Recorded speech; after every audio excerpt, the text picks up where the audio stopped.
Thank you very much, everybody. And congratulations to the class of 2017. That's some achievement. This is your day, and you've earned every minute of it. And I'm thrilled to be back at Liberty University. I've been here, this is now my third time, and we love setting records, right? We always set records. We have to set records. We have no choice. It's been a little over a year since I've spoken on your beautiful campus, and so much has changed. Right here, the class of 2017, dressed in cap and gown, graduating to a totally brilliant future.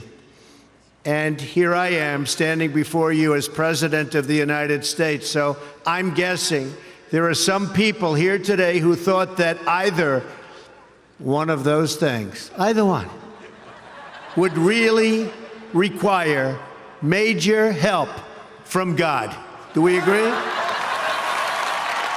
And we got it. But here we are celebrating together on this very joyous occasion. And there's no place in the world I'd rather be to give my first commencement address as president than here with my wonderful friends at Liberty University. And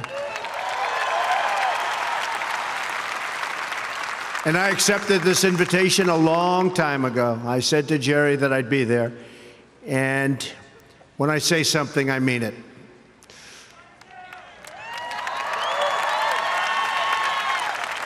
I want to thank President Jerry Falwell and his incredible wife, Becky. Stand up, Becky.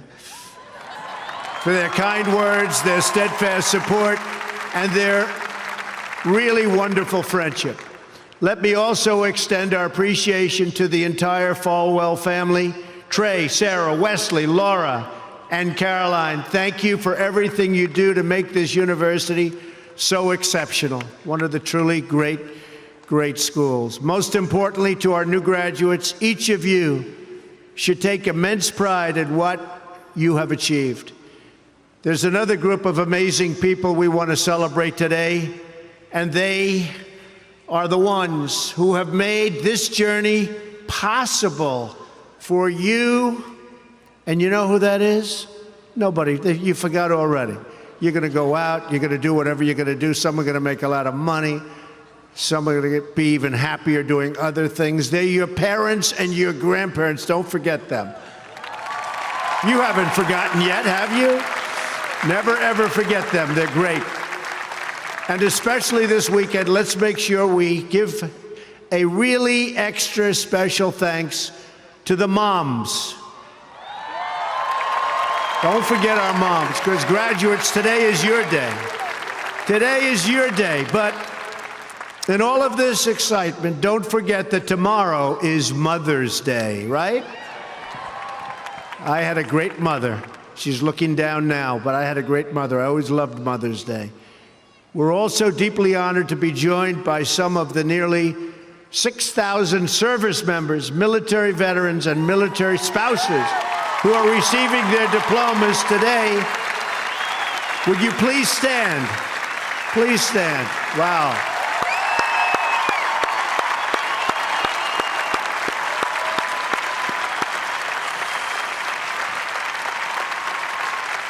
That's great.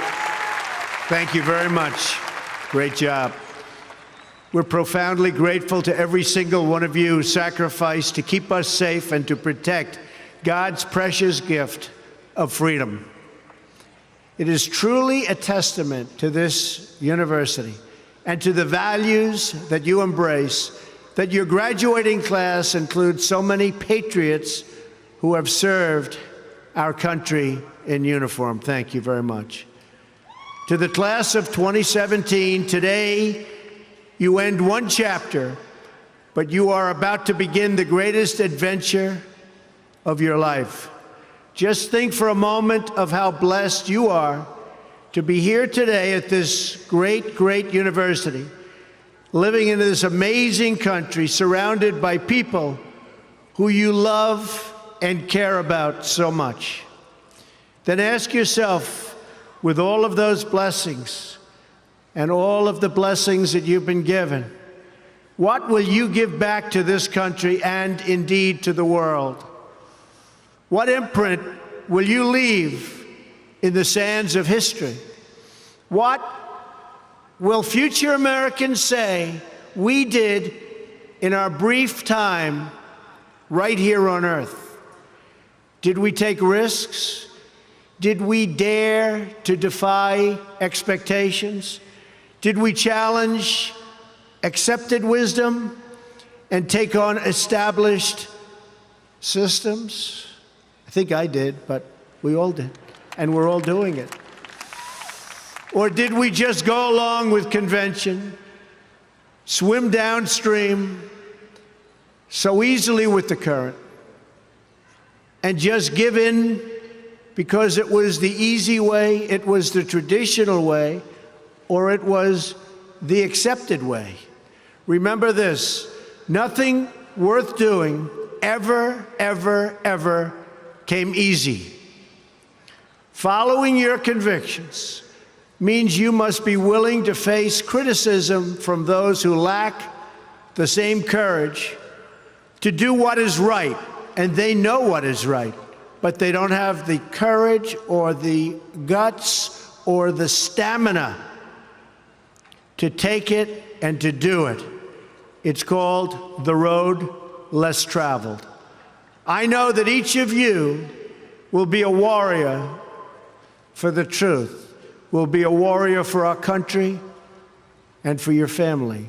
I know that each of you will do what is right, not what is the easy way, and that you will be true to yourself and your country and your beliefs.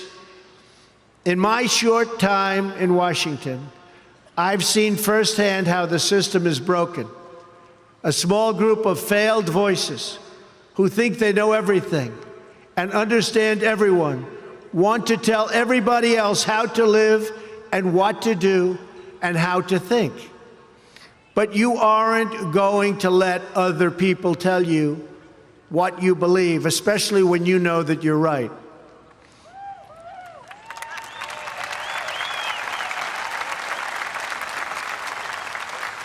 And those of you graduating here today who have given 500,000 hours of charity last year alone, unbelievable amount of work and charity, and few universities or colleges can claim anything even close. We don't need a lecture from Washington on how to lead our lives.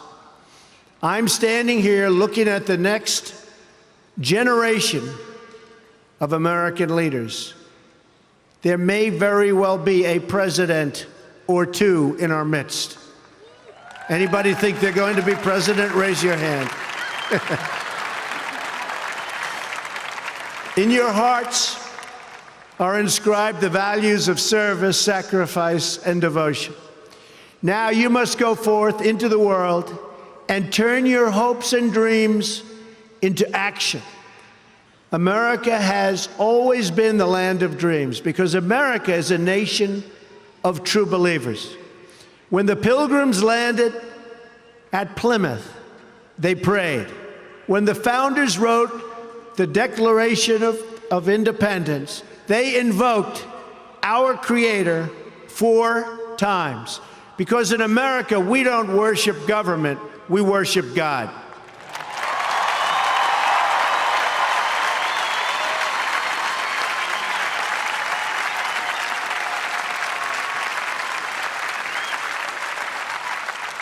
That is why our elected officials put their hands on the Bible and say, "So help me God," as they take the oath of office. It is why our currency proudly declares, "In God we trust." And it's why we proudly proclaim that we are one nation under God every time we say the Pledge of Allegiance.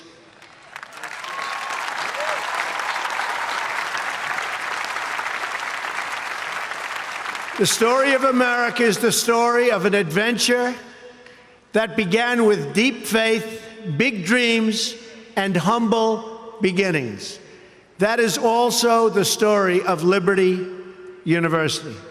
When I think about the visionary founder of this great institution, Reverend Jerry Falwell Sr., I can only imagine how excited he would be if he could see all of this and all of you today, and how proud he would be of his son and of his family.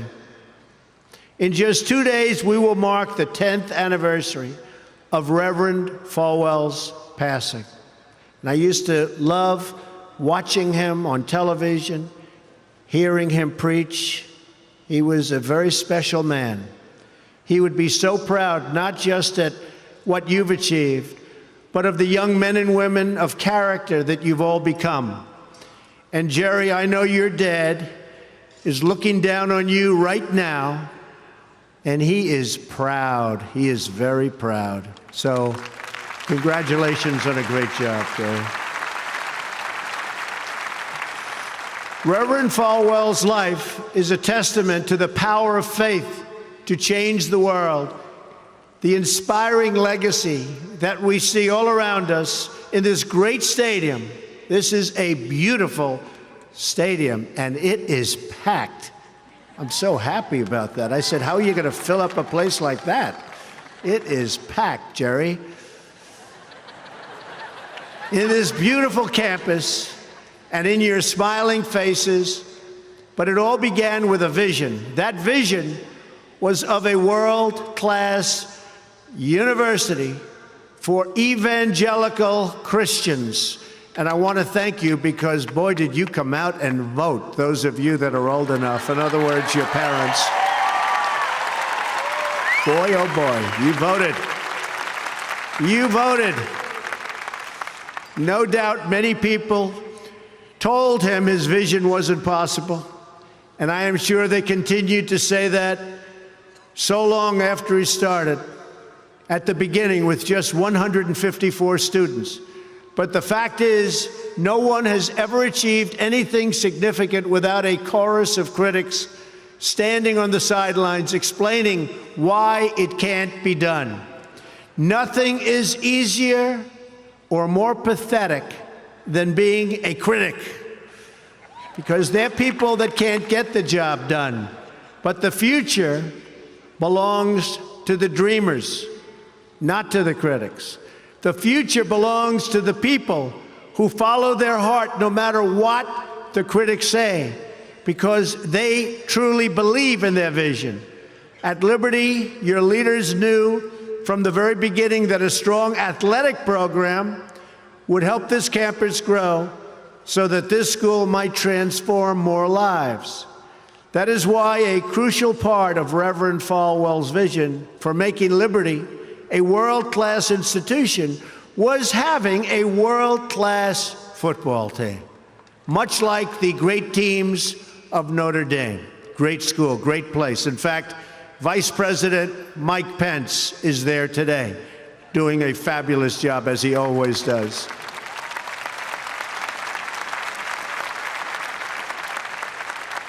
A few years ago, the New York Times even wrote a story on the great ambitions of the Liberty Flames. That story prompted a longtime president of another school to write a letter to Jerry. It's a letter that Reverend Falwell would have been very, very pleased to read.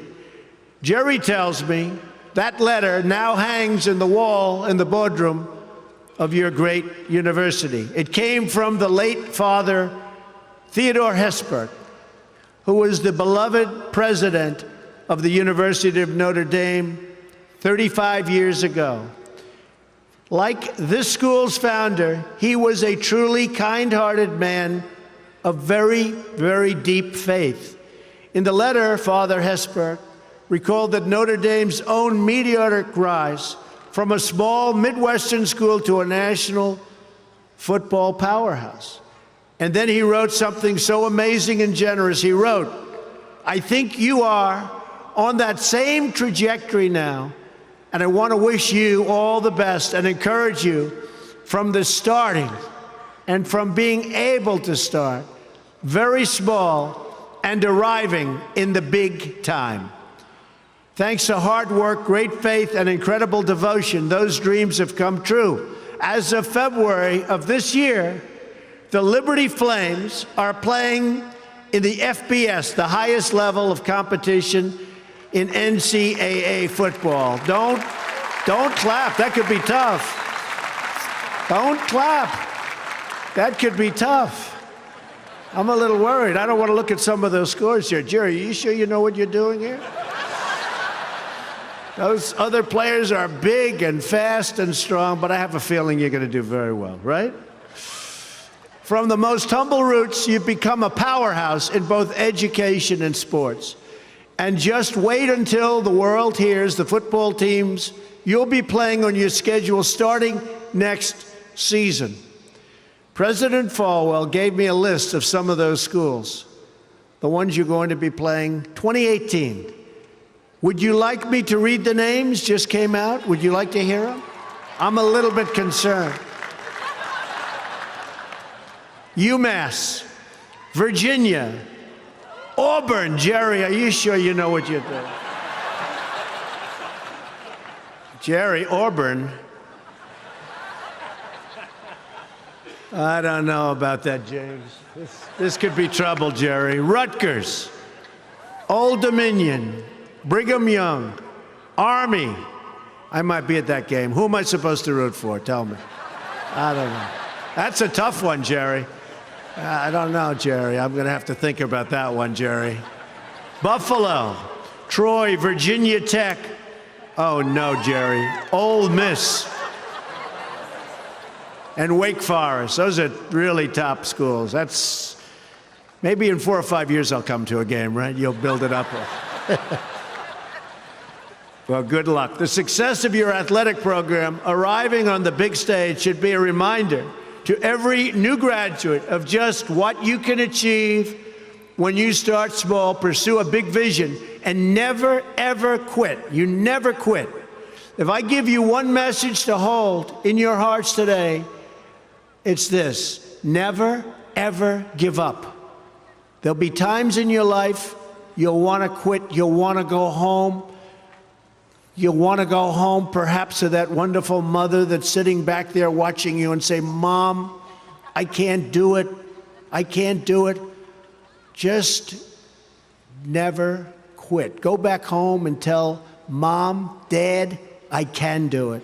I can do it. I will do it. You're going to be successful. I've seen so many brilliant people. They gave up in life. They were totally brilliant. They were top of their class. They were the best students. They were the best of everything. They gave up. I've seen others who really didn't have that talent or that ability, and they're among the most successful people today in the world because they never quit and they never gave up. So just remember that. Never stop fighting for what you believe in and for the people who care about you. Carry yourself with dignity and pride. Demand the best from yourself, and be totally unafraid to challenge entrenched interests and failed power structures. Does that sound familiar, by the way? The more people tell you it's not possible, that it can't be done, the more you should be absolutely determined to prove them wrong. Treat the word impossible as nothing more than motivation. Relish the opportunity to be an outsider. Embrace that label. Being an outsider is fine. Embrace the label, because it's the outsiders who change the world and who make a real and lasting difference. The more that a broken system tells you that you're wrong, the more certain you should be that you must keep pushing ahead. You must keep pushing forward. And always have the courage to be yourself. Most importantly, you have to do what you love. You have to do what you love. I've seen so many people, they're forced through lots of reasons, sometimes including family, to go down a path that they don't want to go down, to go down a path that leads them to to something that they don't love, that they don't enjoy. You have to do what you love, or you most likely won't be very successful at it. So do what you love. I want to recognize a friend who is here with us today, who can serve as an inspiration to us all. Someone who doesn't know the meaning of the word quit. Real champion. A true champion. Both on the field, off the field. He's a Hall of Fame quarterback for the Buffalo Bills. Really a good friend of mine, an amazing guy. Jim Kelly. Where's Jim? He's here someplace. Where's Jim? Stand up, Jim. What a great man. Jim Kelly. He was tough.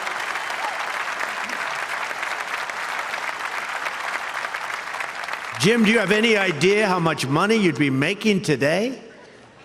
They'd hit Jim, it was like tackling a linebacker.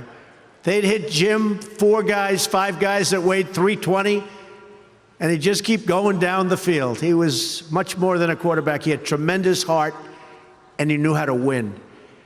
Jim is tough, and his toughest fight of all was that he beat cancer not once but twice.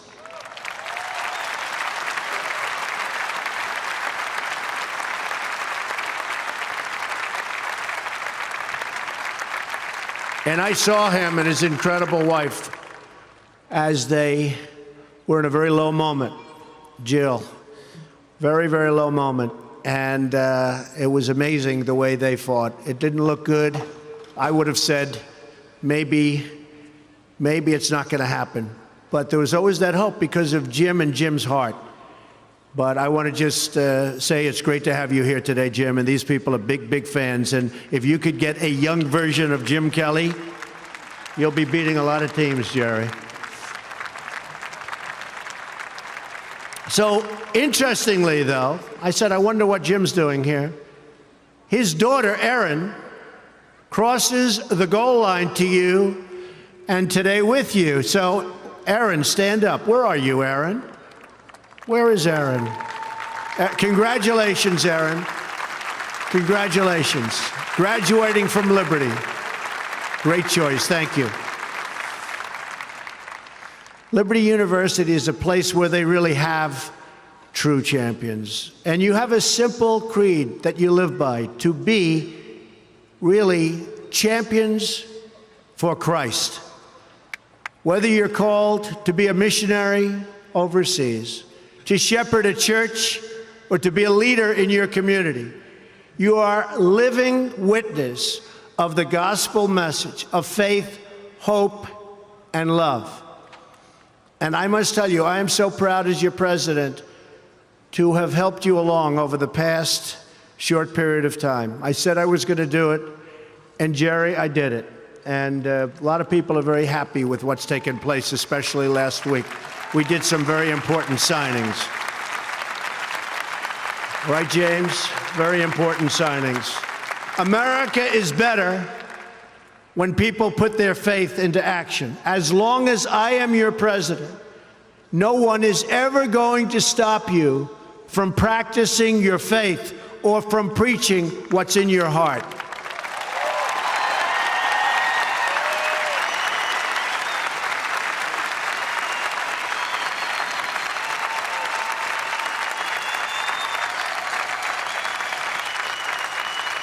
We will always stand up for the right of all Americans to pray to God and to follow his teachings.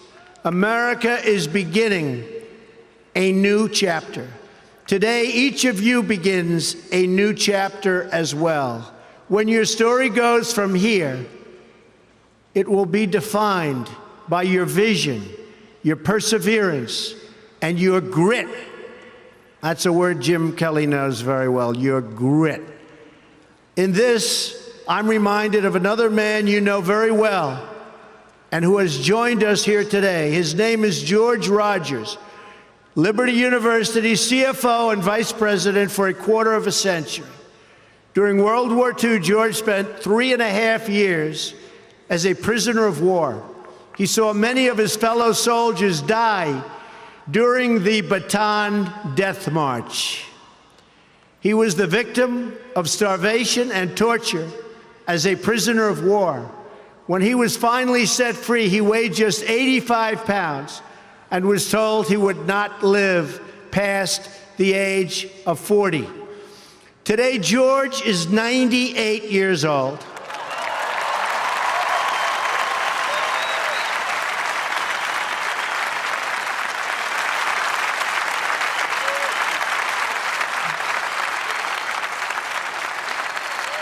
Great.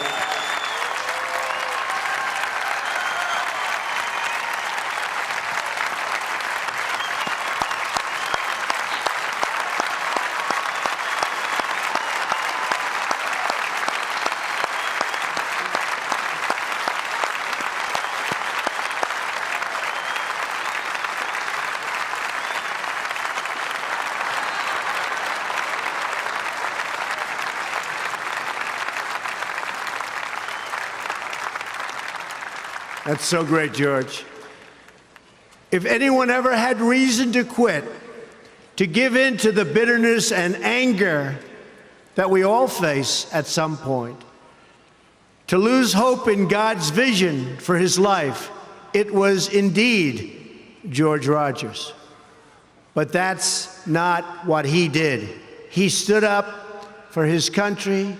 He stood up for his community. He stood up for his family, and he defended civilization against a tide of barbarity, the kind of barbarity we're seeing today and we've been witnessing over the last number of years.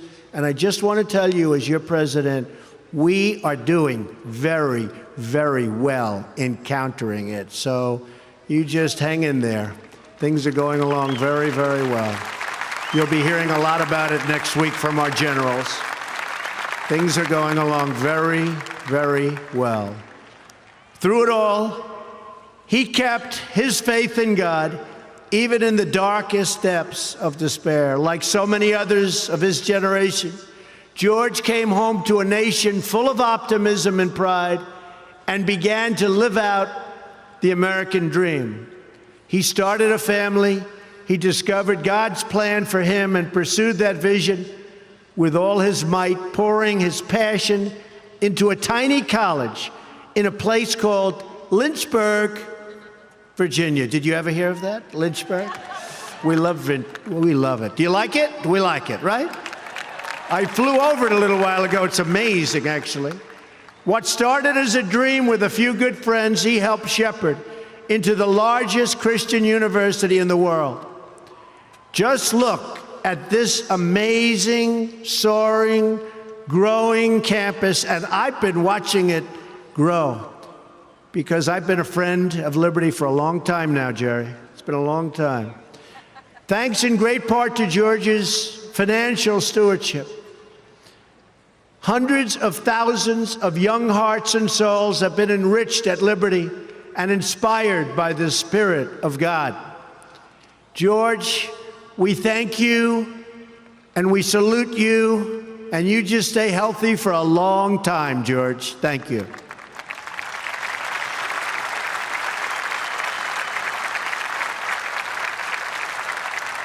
Now it falls on the shoulders of each of you here today to protect the freedom that patriots like George earned with their incredible sacrifice. Fortunately, you have been equipped with the tools from your time right here on this campus to make the right decisions and to serve God, family, and country. As you build good lives, you will also be rebuilding our nation. You'll be leaders in your communities, stewards of great institutions, and defenders of liberty. And you will be great mothers and fathers and grandmothers and grandfathers, loving friends and loving family members. You will build a future where we have the courage to chase our dreams no matter what the cynics and the doubters have to say. You will have the confidence to speak the hopes in your hearts and to express the love that stirs your souls. and you will have the faith to replace a broken establishment with a government that serves and protects the people.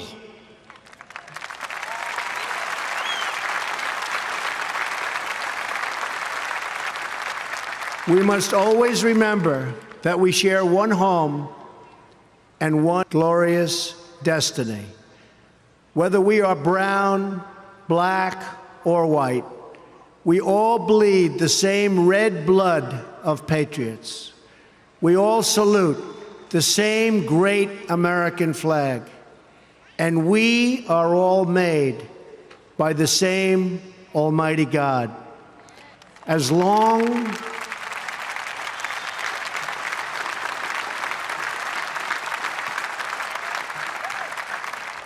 as you remember what you have learned here at Liberty, as long as you have pride in your beliefs, courage in your convictions, and faith in your God, then you will not fail.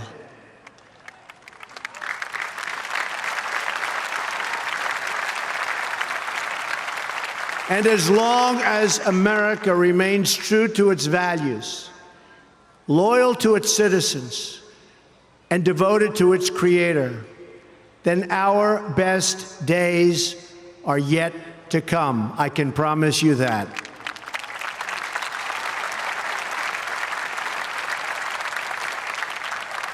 This has been an exceptional morning. It's been a great honor for me, and I want to thank you, the students.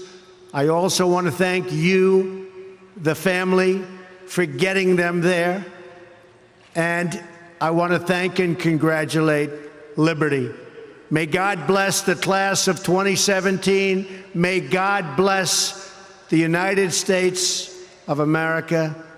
May God bless all of you here today. Thank you very much. Thank you. Thank you.